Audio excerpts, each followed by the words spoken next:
Good evening and welcome to गना शॉट में आप सबका स्वागत है. I hope you seen my intro video again. That's my Brahmos. Okay, anyway, that's why that picture and that film is very dear to me, and that's why I put it as my you know intro video. Okay, we're now going to talk about Pakistan and its nuclear antics. I hope you like my thumbnail. If you like my thumbnail, give me a thumbs up. Okay, right? We're going to talk various things about Pakistan's nuclear capability. I would say capability, how they use their capability. Look, about their nuclear capability, a lot has been written. They've got about 170 warheads. 36 of them are air launched, which were largely based, you know, in Kirana Hills and other places, maybe Jacobabad. They've got ground-based launchers and tactical weapon systems, Nasser, and all that. And a lot of them are around the Sargoda area. Uh, what did we do when the strike at Kirana Hills took place? We just gave them a message that look, we know you're here. What's happened further is a different thing altogether. So that's more of a message, and we have a fair idea of where what is in Pakistan. And of course, the latest news is, the Nurkan Air Base, wherever, in fact, the GHQ in Rawalpindi is shifting into uh, Islamabad so that they're in the cover of other things. But then, where can they go? BrahMos, with its kind of accuracy, will tonk anywhere ever they go. So we'll see that later. But today we're going to talk of something different. Uh, you know, at the end of the day, there was a time when probably this nuclear issue came up. And that's why suddenly everything stopped. Okay. Whether they threatened us or USA intervened or whatever it is, different. But Op Sindoor has changed certain fundamentals of India Pakistan nuclear equations. It has changed many red lines, but this is something which has changed, which is not stated, but it has changed. So that's why I thought today I'll, talk of this various aspects which go with this, nuclear business. First and foremost, you know, the scope and the spectrum of conflict between any two nuclear neighbors or nuclear adversaries, whether it is, Russia, China, they were adversaries at one point of time. Today it's different. Or China, India, Pakistan, or for that matter, Israel and even Iran. Iran is a basement case. Or USA, China. The kind of conflict which they'll go through, the scope and the spectrum is very, very different from what happens between uh, two non-nuclear nations or a nuclear and a non-nuclear nation. Fundamentally, when both sides have nuclear weapons, large-scale wars are not likely to happen. I mean, that's out of question. Unless the threshold of, conflict is very low. Like it happened with India and China, where we didn't fire a single shot. Then there's this wildly held belief that India and Pakistan will never go into a large scale war hereafter. And nuclear weapons won't be used. Both are very clear that we won't use nuclear weapons. If you don't use nuclear weapons, there's no large scale war. That's the reverse corollary to the whole story. Because if there's large scale war and the nuclear antics go up, right, the war collapses. And that's been the story right from Kargil onwards. We've had skirmishes, Even this, I will not call it a war. It is a war, a multi-domain war in many ways, but in military terms, it's more like a air skirmish which has happened. And why we were coming to the edge of nuclear tolerance? Who's we don't know. And then there's this historical thing that nuclear adversaries don't fight directly; they fight indirectly.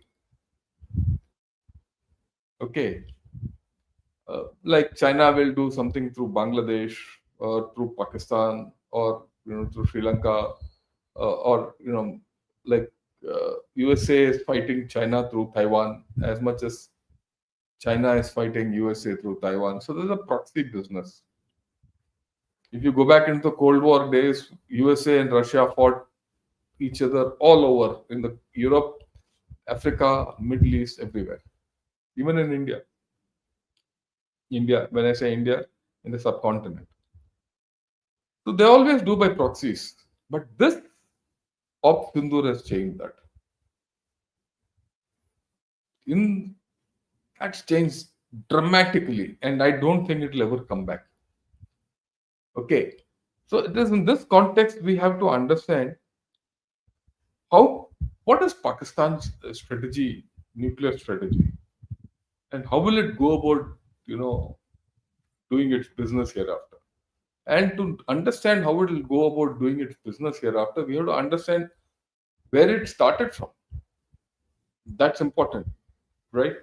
I know there's a lull in Op Sindoor, and we also have to be realistic. No one is interested in Op Sindoor anymore. In the international media, it's all gone. Now it's a thing between India and Pakistan. But what's happened in Op Sindoor is certain things have changed, and we need to understand this new change. That's why I've come out very quickly with this. I don't know if there's any other channel to talk the way I'm going to talk. Okay, in the past, Pakistan pursued cross-border terrorism, and they did it with impunity. And they always have, we all know this, they have leveraged the nuclear threat so that India can't give a response. A military response was virtually ruled out. Right? Where, its strategy revolved on the fact how do I neutralize India's conventional superiority? Where, well, I can continue with terrorism.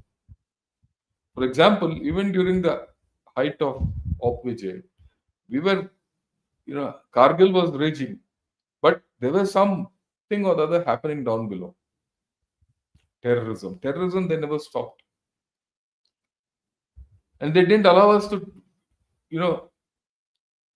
build up our forces where Pakistan could get defeated. Even in Kargil, we didn't cross the LOC. If we had crossed the LOC, a lot of things would have changed at that time itself. But we didn't. Why? The nuclear issue.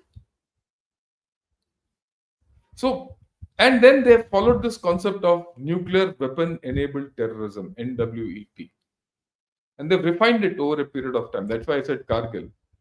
Then they did the parliament attacks. Then then Mumbai happened. Then you did Pathankot. I mean, they did Pathankot. All these times, we could do very little, right? It didn't matter which government was there, whether it was a BJP government or a Congress government, India government or a UPA government. We couldn't retaliate. And there's no point in saying, "Oh, this government did that, that government did that." At that point of time, we couldn't do because the nuclear card was up straight. Musharraf showed it many times during OPJ and beyond that, right? So we couldn't, we just couldn't. And those are the days when I was in service, so I know what I'm talking of. Probably the first time when things started changing was after Uri. We said enough is enough. Till then, we couldn't cross the LOC. So the moment Uri happened, we crossed the LOC and incrementally pushed this nuclear threshold. Earlier, when we spoke crossing LOC, nuclear. One of the most significant things which happened in that nuclear surgical strikes, forget about destroying terrorist bases, terrorists, and all that. The nuclear equation changed, started shifting. And then came Pulwama. When Pulwama happened, where did we hit this time? We hit at Abbottabad. No, Jabatop. Sorry, not Abbottabad. Jabatop. Where is Jabatop? It's in Pakistan. It's across the IB, international border, not just the LOC. And at that time itself, I had written. I never had a YouTube channel then. I used to write. I never used to go to YouTube also. I wrote that India has done something fantastic. That you've broken something, that you have now crossed the IB and carried out a strike. And no nuclear reaction. But that was just a one-off event, and that shifted the nuclear threshold further. That's the importance of you know Pulwama, or rather Balakot. Unfortunately, we lost it in narrative. Like we are losing it now in narrative. Our narrative system is bad. Let me be very honest about it, and that is why we whatever we do, we might not get the full results of it, but that doesn't matter. In the long run, I always say, Satyameva Jayate, truth wins. Now, Pahalgam happened. Now, what did we do? We earlier, when you did a Japatop or Balakot, you just went across the IB and hit. Now you've gone deep in and you hit Pakistan in its heartland Pakistan. Sargodha is heartland Pakistan. Nurkan Air Base is heartland Pakistan, and you hit them there. So you upended the nuclear strategy. So far, Pak strategy was deniability of terrorists. They said, "Oh, terrorists? No, they're not terrorists. They're freedom fighters." That banda has been, followed. They said no. We've said no. Terrorism, and we'll hit. It might be simple. Like, many people might not have died. Many leaders might not have died. At least only in one place, I think in uh, Bawalnagar, things have happened bad for Jaish-e-Mohammed gang. Even then, they're going about denying, terrorism. So this deniability of terrorism was built into their nuclear story. The second thing, whenever there's you read any article on, India, Pakistan, any rift, any action, anything happens, they'll start India and Pakistan. They've been over problems from Kashmir from a long time. They have to Pakistan occupied Kashmir and India administered Kashmir, things like that. They conflict, and because of that, terrorism comes. They conflict terrorism with Kashmir, which is not correct, because terrorism is not a byproduct of Kashmir. Terrorism was fundamentally a byproduct of America, Pakistan trying to create mujahideen to out Russia or USSR from Afghanistan. Osama bin Laden and all were not interested in India at all. It is that which gave this, those guys at that time got the idea. If we can use these guys to kick out the Soviets from Afghanistan, why can't we use the same strategy to kick India out of Kashmir? That is it. That's the logic. It is not because Kashmir exists, terrorism came. Terrorism came, and then the problems in Kashmir piled on. We are talking of 91, 92. 91, 92, I remember I was to get posted to Kashmir. For some reason, it didn't happen. At that time, of course, later. I commanded my unit also there during OPJ. But at that time, we would go, and it was just starting. Okay. It wasn't. Punjab was the one which is in boil. 92, I still remember Punjab was in flames. Right. And I was there in Punjab at that time.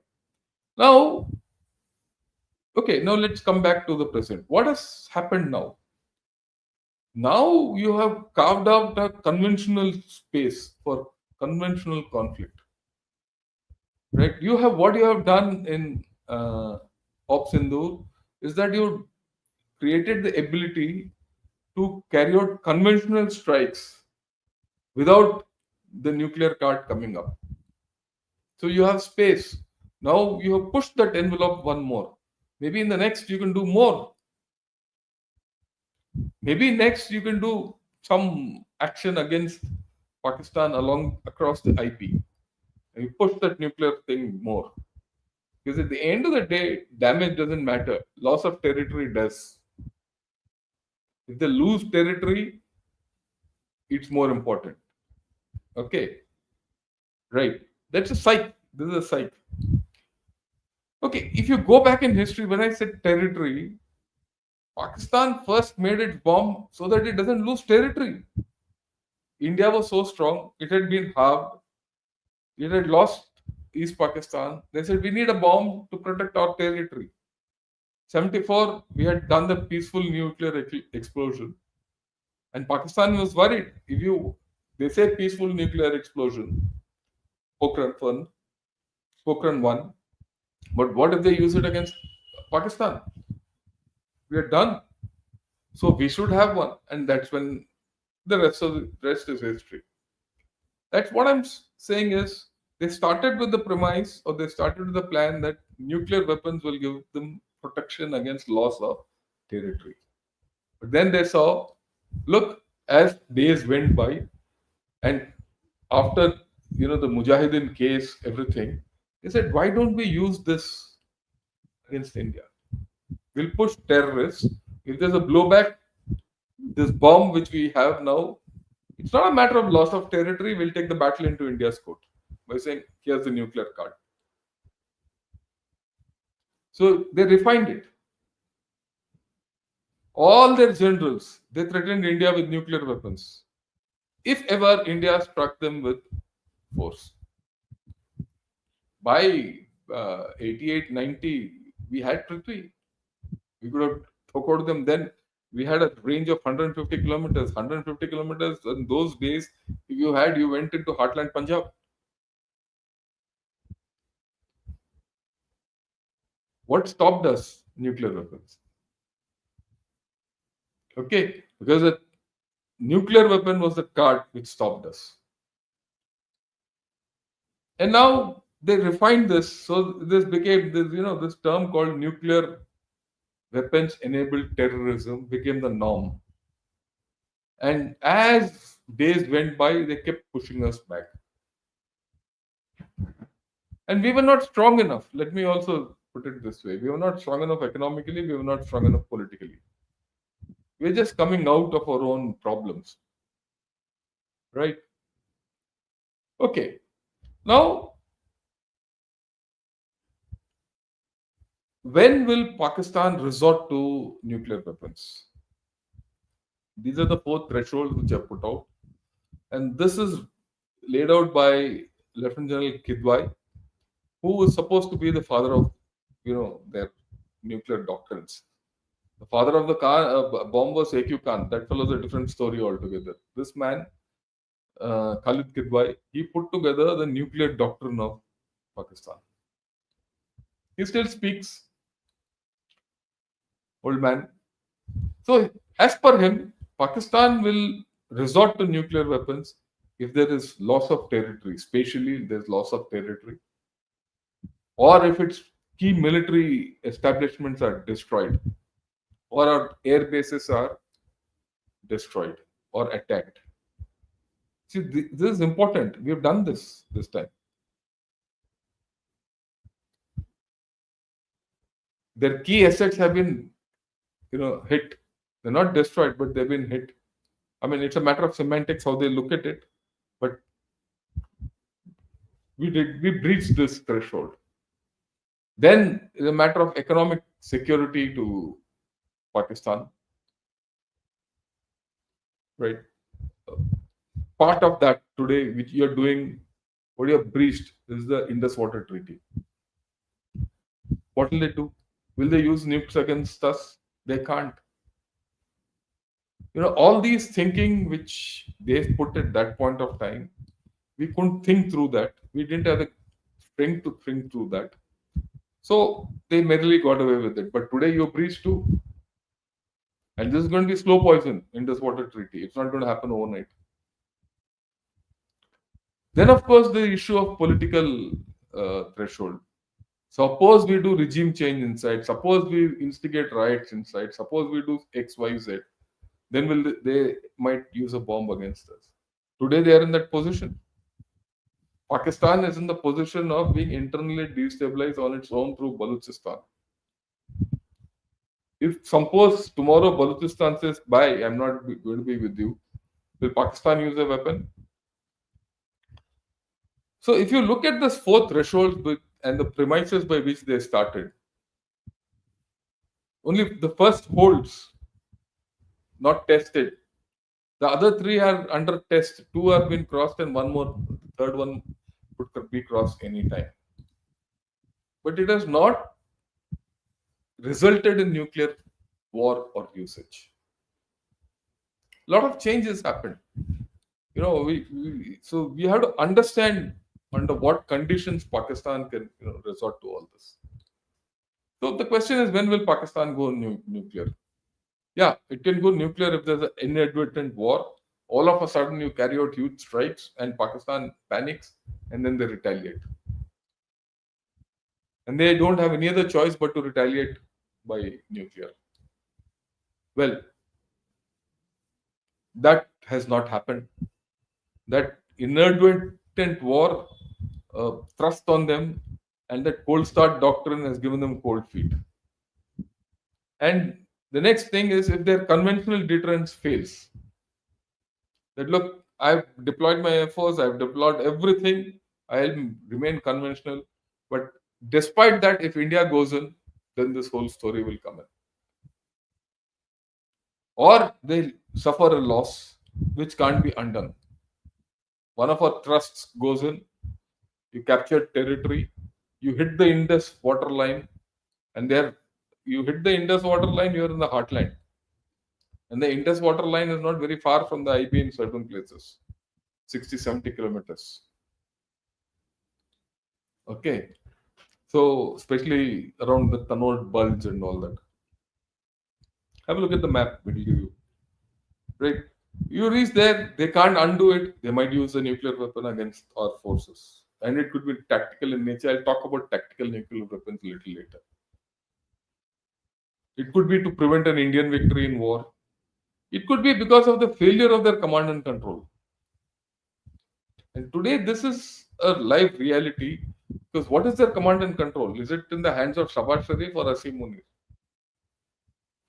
And then, of course, they say destruction and strangulation of economic thresholds. That's basically if they get blockaded by the Navy and they get isolated, then they will go nuclear. The thresholds they've given and conditions is this. Okay. What is their thinking? What is the thinking of using those nuclear weapons? I'm being a little technical today, but I think you need to understand this.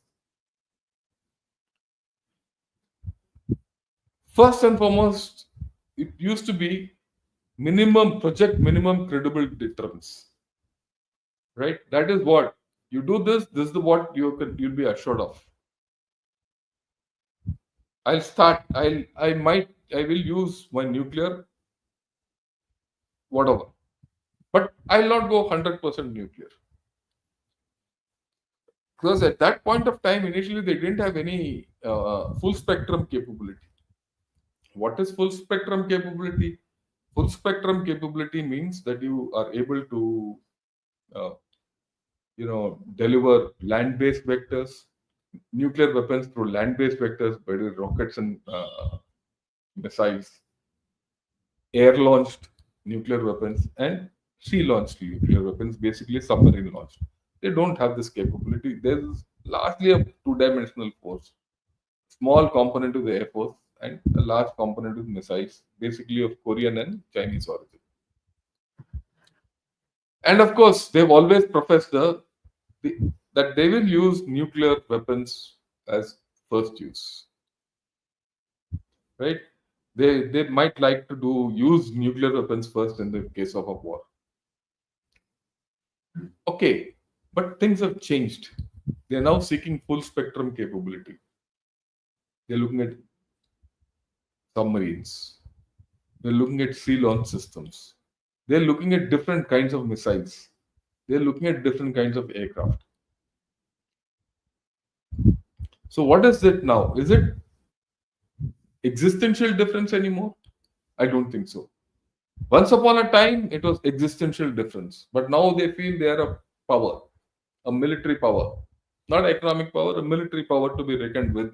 And because of their location, they will leverage it for their geoeconomics. That's the previous chief's, you know, um, doctrine. Now they are looking at maintaining a strategic balance with India. How are they maintaining the strategic balance? It's a mixture of conventional and unconventional. It's a mixture of continuing to procure fissile material from everywhere. It's a mixed thing of investment in sea-based systems, produce more kinds of warheads and more kinds of missiles, so that it is strategic balance that you are able. Pakistan has missiles which can their range is up to Andaman Nicobar, and their diversification, diversifying their delivery means. So it's no more massive response कि आप ये करो तो मैं 10 nuclear फेंक दूंगा. They come to graduated response. Slowly climb the ladder. They know that they can't do anything else anymore. The cost of not doing going up the standard escalatory ladder is very high for Pakistan. Right, Pakistan has got growing capabilities, nuclear capabilities. What are the implications? What are the Pakistan's objectives? Do they want to win a war by using nuclear warheads? Do they want to deter war, deter India from attacking them, or deny a victory to us? What is this we have to understand?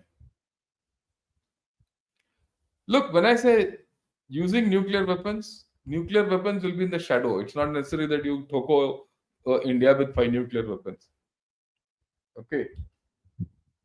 So we have to understand how they're going to use these nuclear weapons. Is it direct or threat? Why I'm saying all this is a new nuclear system will come out. Sooner or later, Pakistan will have to do a rethink on their nuclear capabilities and how they're going to hide them and how they're going to use them after what has happened in Op Sindoor. So we have to be clear as to what they're starting from so that we track what they're going to do ahead and then predict this is what their nuclear doctrine is. Their key capability will always be that of especially of the Pak nuclear weapons will be deter Indian conventional as well as nuclear aggression. It's a countervailing thing against your own, basically ground attack. Because जो air attack का कहानी है ना वो भूल गए, वो भूल जाओ अभी हो गया खत्म. That is breached. So conventional aggression, if you say, could also be from the sea. So all these things are there in the mix when you talk of Pakistan's nuclear capability. And then but 2 months back, not 2 months back, about 4 months back, I remember an article came out in maybe 6 months back in USA. A chap called John Feiner. He said, "Look, Pakistan is developing capabilities, military nuclear capabilities. It's testing large engines. Before you have a nuclear capability, you have to have a delivery system, and that delivery system needs engines. Engine is propellant. It's not easy to make big engines. Pakistan was testing big engines. The danger of big engines is that if you have big engines, you get more range of your delivery system. If you have more range, you have more countries which are under threat. And a lot of people in USA felt that Pakistan is developing large engines which correspond to even doing nuclear blackmail of USA. That is where this whole story is. So today, Pakistan is no more just against India. कि यार तुम मारो तो I'll put in. No, this is a graduated thing. They are looking at threatening many people. If they can threaten America, they can threaten Israel also, along with Iran and others. The moment they do anything to Israel, a lot of people in the Muslim world will back them. So all these things are there in their growing capabilities. You have to understand it, and please understand. Now, whatever you have done to the new Nurkan base and Sargoda and all this might not be repeatable. They might do something different. In all our cases, the last war and this war has been completely different. So we have to think of something else. Okay, what are the factors involved in using nuclear weapons? You need a very high degree of efficiency, military intelligence, effective early warning systems. You need to be very clear that you're going to use nuclear weapons. And Pakistan, more so. It needs a solid defensive system. So, suppose you're in the process of launching and the enemy has got better intelligence, he can come and toko you, and that's the end of your story because instead of delivering it there, you got it here. So, they need a defensive system which they don't have. Do they have a very great military intelligence system and early warning system? We saw that no, IAF could take it out. Do they have a credible delivery system, short and long range? They have. There's one capability they have. Do they have a well rehearsed nuclear command and control system? They had. Had. I don't know what will be the changes which will happen now. They'll have to all sit together and talk. But these things don't come about it. These things don't come out in the open. There's a lot of guesswork in this. There's a lot of analysis in this.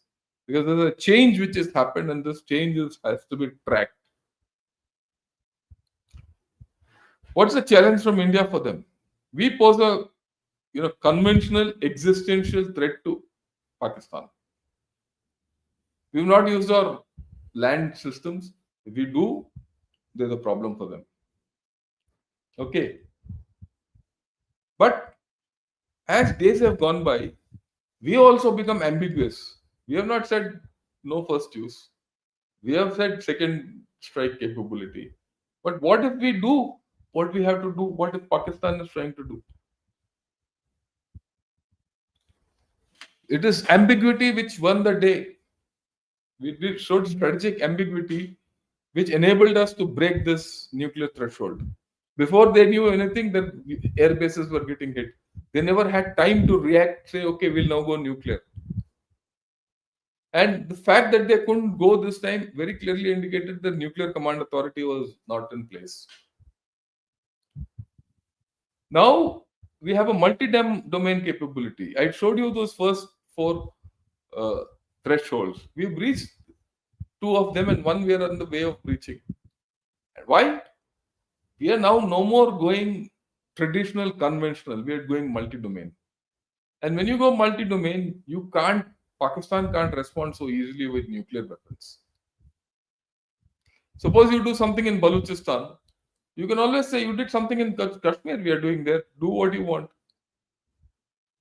Will you use a nuclear weapon for that? It's not easy. So there are huge limits to what Pakistan can do with its nuclear weapons also today. And then we have a ballistic missile defense system. It functioned. They took out Fatah 2 missiles. I mean, we don't know the warheads. I'm sure they were not nuclear warheads. They, for the first time. And then what happened? We shot them down. So a ballistic missile system defense has come in place. So even if Pakistan wants to use, what's the chances of getting swatted away? That's the challenge they have to think of. And especially after this, they'll say, look, they almost blocked everything which was we threw at them.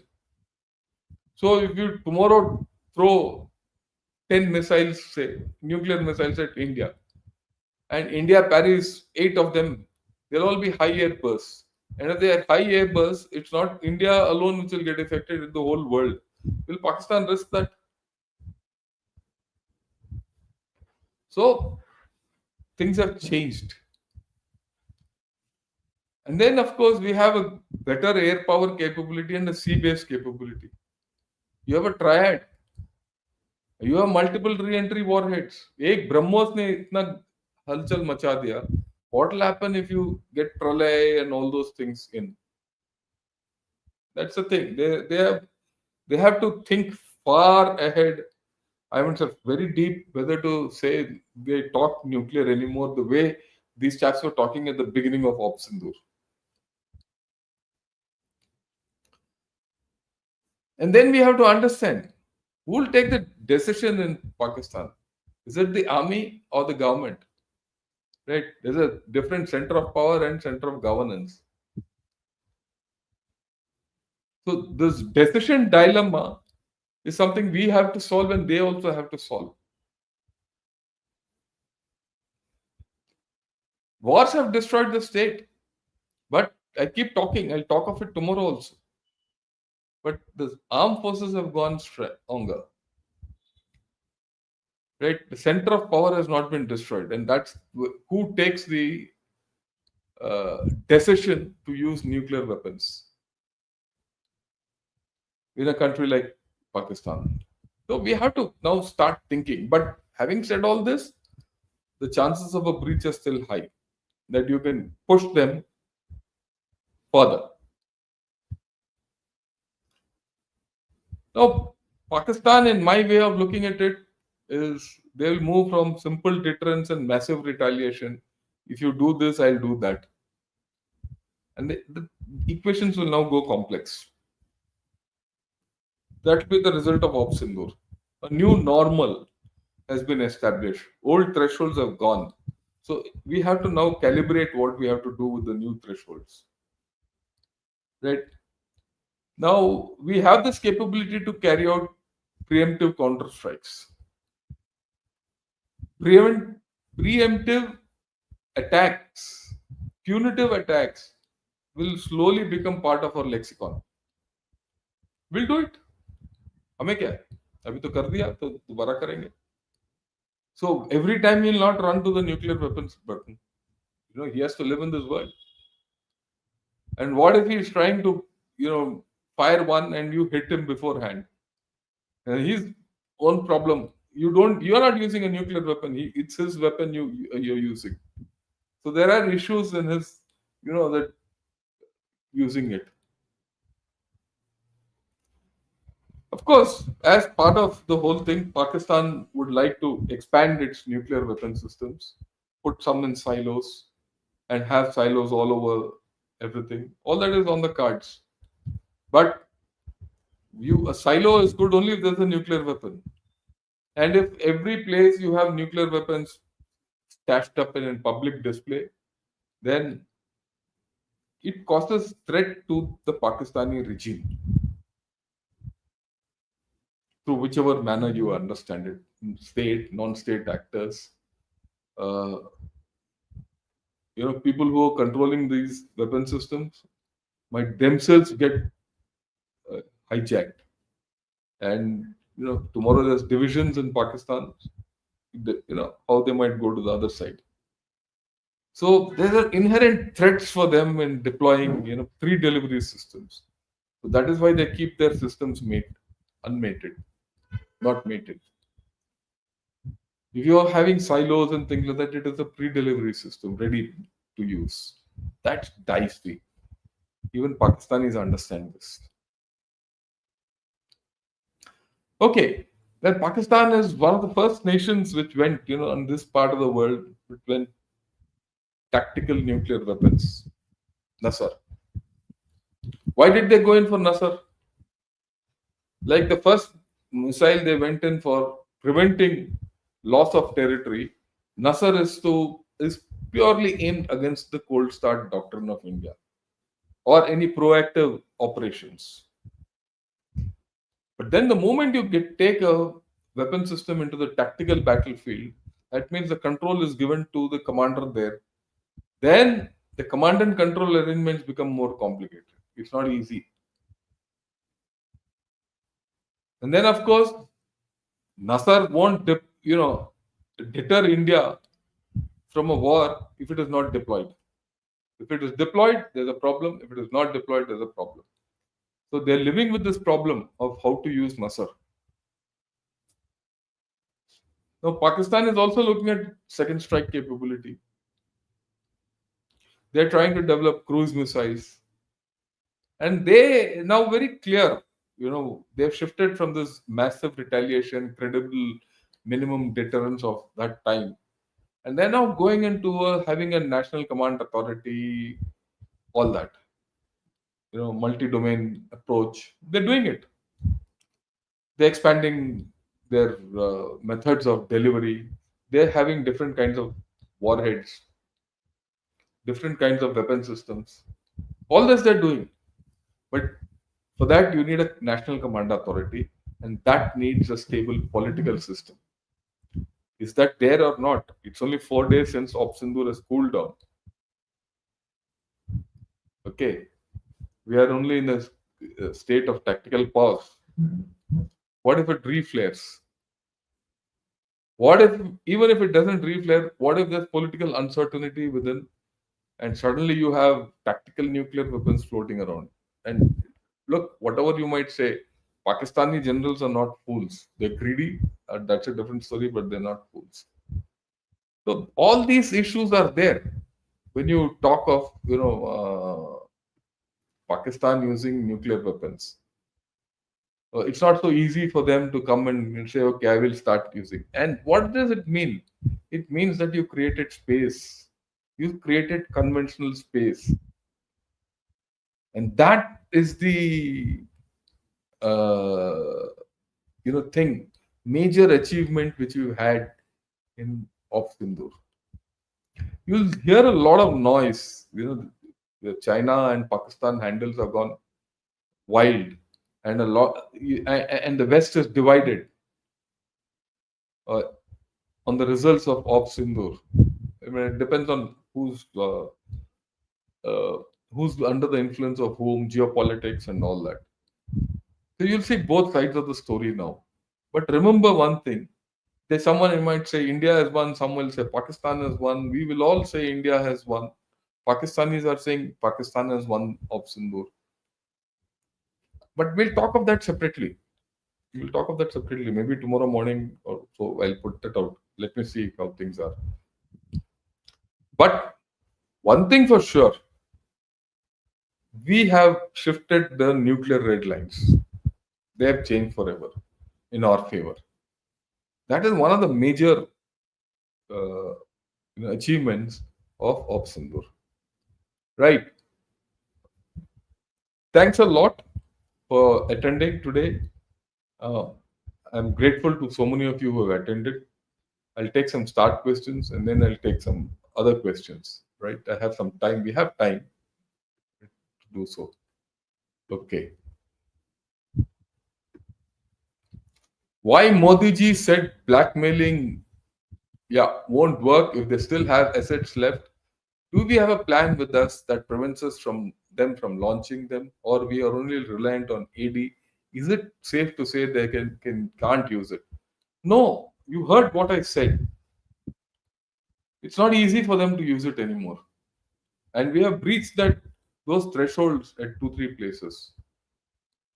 So they will have to come up with some strategy. Something will happen, and that is why I've started this debate today. I'll get someone else who's more, into this than I am. Today, Arun Cycle is very clear about all these things. I'll get him to speak. Don't worry. Appreciate your great videos. Wish for more united, strong, and prosperous India. Jai Hind. Thanks a lot, Shankarun. That's my idea too. Pranam Shankarji. Thanks a lot, Atul. Thanks a lot, Sunil Batwania. Yeah, thanks a lot. मेरा भी प्रणाम आपको. Okay, then we'll talk. Loving your Brahmos intro. Thanks. You'll remember it for a long time. A lot of people have said, "Hey, kya intro hai yaar?" I kept quiet. I said, "The day will come when you'll all appreciate this intro." I've held on to this video from 2015 end. It's dear to my heart. Okay, let me take a few questions which you have thrown up. A lot of questions. So grateful. I don't know how many I'll be able to answer. I'll not talk of other things. Other things we'll talk tomorrow. Kumar, hi. How are you? And Hans, how are you? Namaskar. And Siddharth Vijayan, namaskar. Let me say hello to all members. Sridhar Kesireddy, how are you? Yogesh Badresaji, how are you? It was nice talking to you, right? And then let me say, Pranay, hi. Sunil Batwania, a lot of YouTubes have been arrested by government for spying to Pak. Why shouldn't government ban all Pak social media? Yeah, we'll talk of it tomorrow. Don't worry. We'll talk. Yeah. Yeah, please click like button and subscribe to this YouTube channel and share videos with your family and friends. Yeah, I agree with you. I am experiencing suddenly disturbance and receiving notification. I hope it is only me. What I would suggest is if you're getting disturbances, unsubscribe and resubscribe.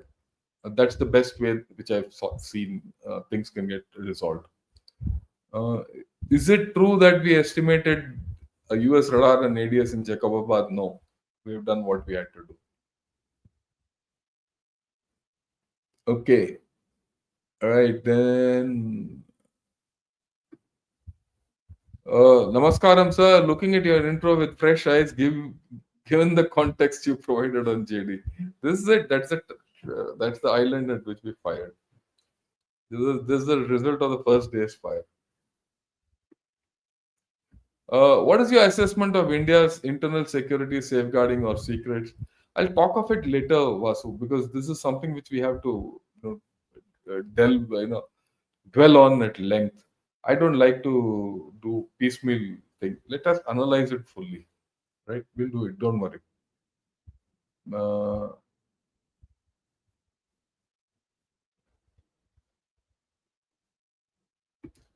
how could military act without political will? Congress just ruined us a lot. No, I don't take it that way, please. uh, you have to understand the Congress. It's not as if Congress was not prepared to do what Mr. Modi was prepared to do. It's a matter of time.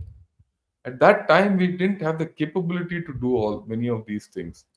You can blame the Congress government. The Congress government was weak at that point of time.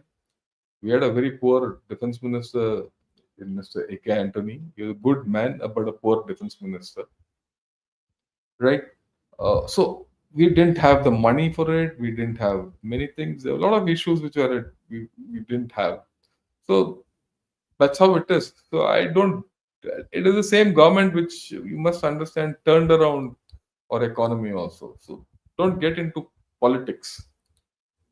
The fact is today you have the capability. You're doing it. That's it.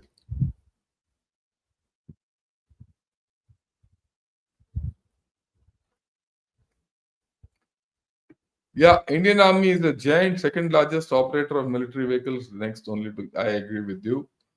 This chap, Red Fire something, the Chinese chap, he's yapping about what he's yapping. But that's the only yap which Chinese are doing.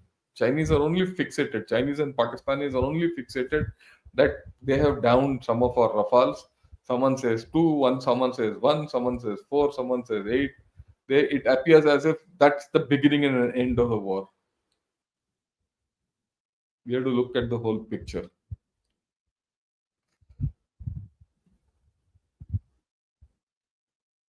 Yeah, Hans Junior, thanks a lot for your thumbs up.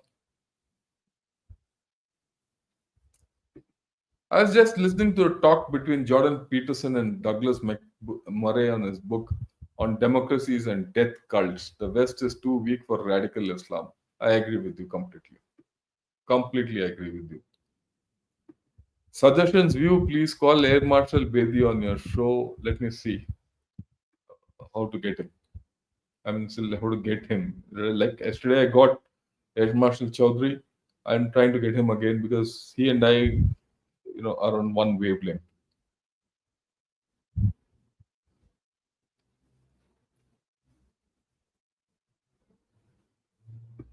Was watching a podcast with Yalda Hakim earlier today, where she says the main reason for poor narrative is lack of Indian officials willing to engage with foreign media.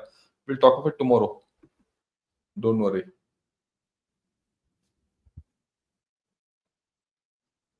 Okay,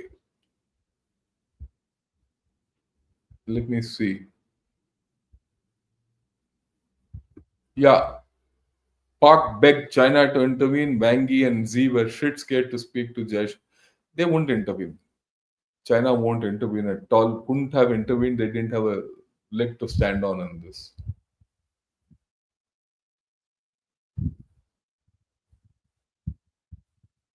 Yeah, Tagda Raho. You're from the east. I can make out.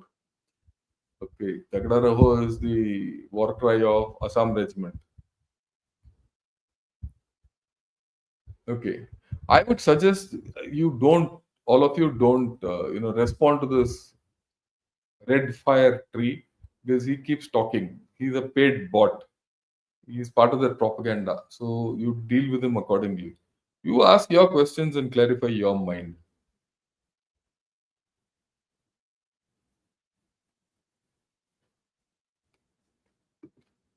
Yeah, all four are happening. I agree with you. Red fire tree, don't worry. Peak 15, yeah.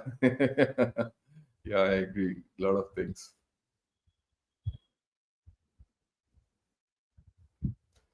Right.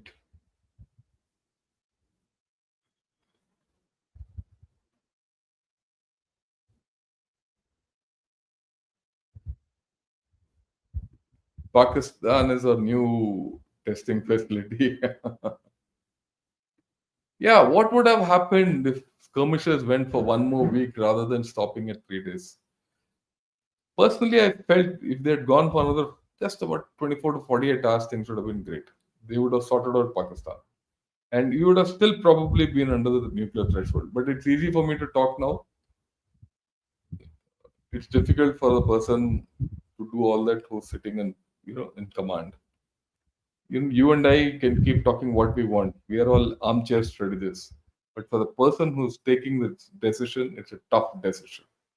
And to that extent, my salute to the Prime Minister, the you know uh, Defense Minister or External Affairs Minister, NSA, and three chiefs in the CDS. I think they took some fantastic decisions on the battlefield.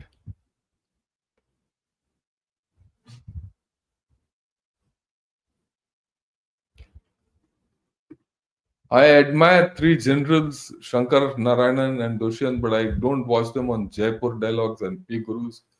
They're not Desh Hucks only making money. Boycott them. I've not understood what you wanted to say. Right?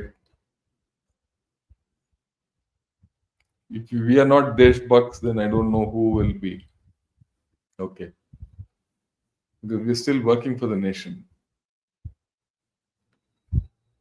And we're really working for the nation. Okay. Let me tell you. Everyone knows that. Okay.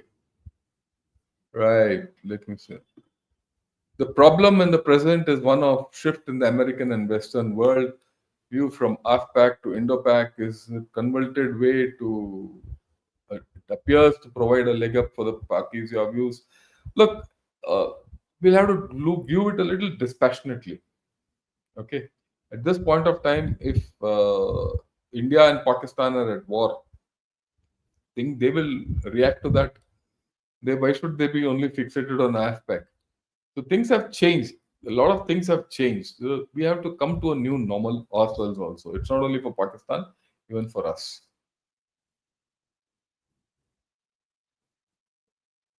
So we have to change our way of how we want to do. Okay, right. Raghuram, your title should have been Nuclear Tactics of an Unclear Beggar. I like that. Yeah. Uh, uh, So the much needed war with Pakistan is over. It helped us test new weapons and strategy. PLA saw what a limited war, if they tried, would have costed them. What should be India plan till 2047? We'll talk of it. It's a good question. We'll talk of it because there are many other. I okay.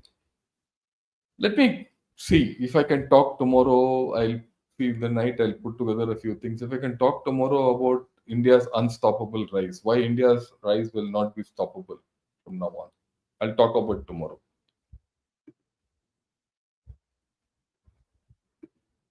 Why are you afraid of saying that terrorism emanating from Pakistan is due to fundamentals of Islam and nothing?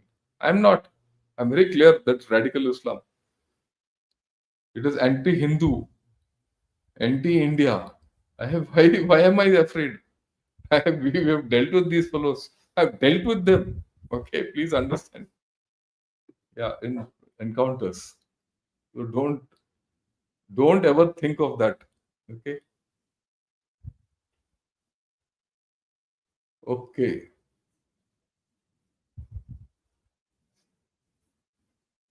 Let me see. Manohar Parikar spoke about revising India's nuclear doctrine. Yes, he did. I remember that.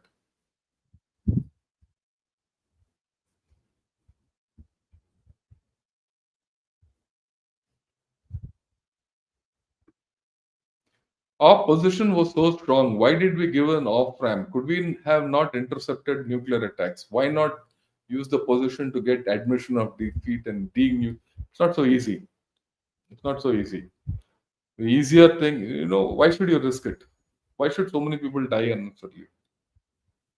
And what if it goes uncontrollable? And two nuclear bombs of the last century haunt us even till date.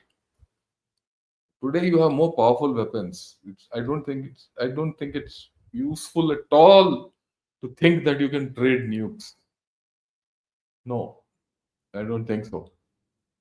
You might be young, you might think, oh, maro, kato, pito. But when you become old, life is precious. We would like to avoid that. Yeah.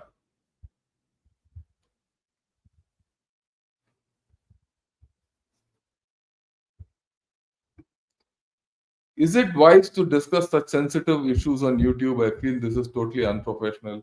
Anil, it's not. We are only talking of Pakistan. One. Number two, what is going to come ahead? There's no taboos on this. This is not a. This is from open source, writings. People have written on it, and what all I have spoken to you is based on research material which is available on the net with references. So you have some idea about this, the way you think. All the best to you. If the job is done without entering Pakistan, then what's the need of entering Pakistan? Even after May 7, no Pakistan jet will. Yeah, I agree with you. I agree with your thinking on that. Okay, let's take a few, the start questions which have come up. Uh, Thanks a lot, Garvesh. Uh, Sir, haven't we done a repeat of Prithviraj Chauhan syndrome? We let them get away. He could improve himself and come back.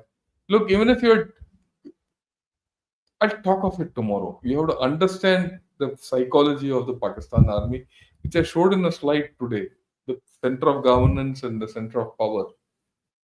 You have to understand this in the larger sense. I'll talk of it tomorrow or day after. One of these days, I will definitely address your question. It demands a little bit of thought. Okay. And Garvesh, thanks for gifting the gunnership membership to others.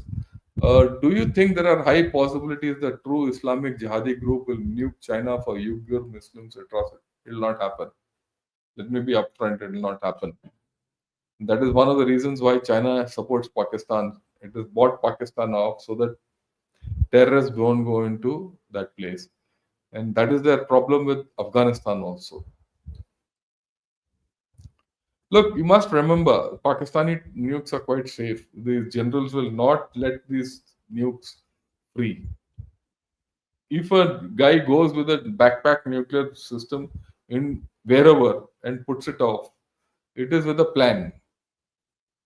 It's not a loose cannon who will go and do what he wants. Not so simple.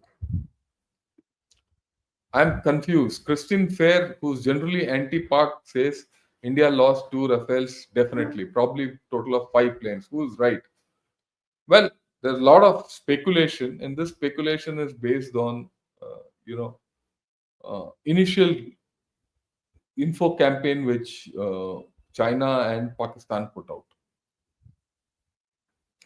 I don't know, to be very honest, whether we lost two Rafales or 5 planes. But logic suggests, my logic suggests that our loss could be at best one, and others are fake. Others are fake news. So the logic of losing 5 aircraft in today's conditions is just not understood. In air, that too. What is the final solution for Pakistan? The way I look at it, break it up. There's no other solution. Would you take the world? What would it take to unite the world and force Pakistan to denuclearize? You can't do it. It's not. It's beyond us. Because China backs them. USA tolerates it. Britishers love it. The Saudis don't want it to be destroyed. So we are up a gum tree on this. Let me be very honest. It's not easy to force Pakistan to denuclearize unless there's something instability comes into Pakistan, and Pakistan is forced to automatically give up because Pakistan breaks up like USSR did. Then one of the countries will have these weapons. That country can be forced to give it up, like Ukraine. It happened with Ukraine. That's the only scenario. So you want to denuclearize Pakistan, break it. Thanks a lot, Murugan, and for this super sticker. We've come to the end of today's show. Thanks a lot to all of you for having attended it and given asked so many questions. I hope I've answered most of your questions. And we'll meet tomorrow. Let me see if I can talk tomorrow morning at about 8 o'clock. Definitely, I can talk to you about India's unstoppable rise, because that is something which I've been speaking of. I know that subject well. I'll talk of India's geopolitical mandala and what it is. Maybe that's a better topic. We'll give a wider view as to where we are. I'll talk of that tomorrow morning at 8 o'clock. India's geopolitical mandala, right? How it has changed, where we are, how we can't be denied our status in the world. Right. Till then, thank you. Good evening and Jai Hind to all of you.